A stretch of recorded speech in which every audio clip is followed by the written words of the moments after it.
AFC অনূর্ধ্ব-23 Asian বাছাই খেলতে ঢাকা ছাড়ার আগে জাতীয় দলের সঙ্গে কাল প্রস্তুতি ম্যাচে অংশ নেবে বাংলাদেশ অনূর্ধ্ব-23 দল।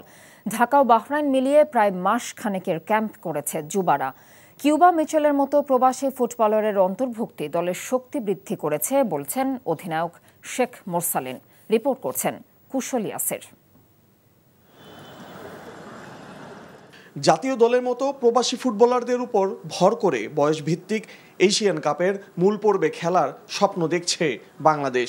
কিউবা মিচেল শেষ মুহূর্তে যোগ দিলেও এরই মধ্যে জায়ান আহমেদ ও তানিল শালিকরা দলের সঙ্গে বেশ মানিয়ে নিয়েছেন। প্রায় এক মাসের ক্যাম্প করার পাশাপাশি বাহরাইনের মতো শক্তিশালী দলের সঙ্গে দুটি প্রস্তুতি ম্যাচ খেলার সুযোগ পেয়েছে দল। সব মিলিয়ে সন্তুষ্টি প্রকাশ কোচ ও অধিনায়কের। একটা রিয়েলিস্টিক চান্স আমরা মনে করছি যে এবার, কারণ ফার্স্ট ম্যাচটা ইজ ভেরি ইম্পর্টেন্ট ভিয়েতনামের সাথে, তো ওই ম্যাচকে আমরা এখন ফোকাস করছি যে এই ম্যাচটা আমাদেরকে পথ দেখাবে।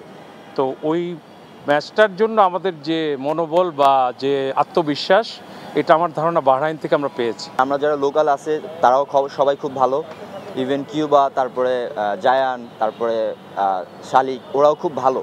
তো আমি মনে করি এটা আমাদের জন্য খুবই একটা পজিটিভ যে আমরা ওরা আসাতে আমরা মেন্টালি বলেন আরও হাই। এদিকে দলের সঙ্গে ভিয়েতনামে যোগ দেবেন এরই মধ্যে জাতীয় দলের হয়ে অভিষেক হওয়া আরেক প্রবাসী ফাহমিদুল।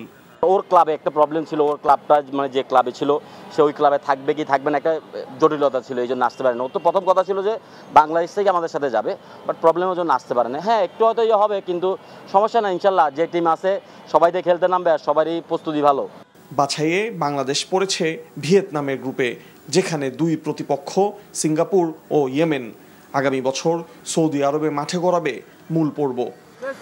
কুশল ইয়াসির, এনটিভি নিউজ, ঢাকা। বান্ডেল থাকলে প্রতি সেনমানিতে টাকা বাঁচবে।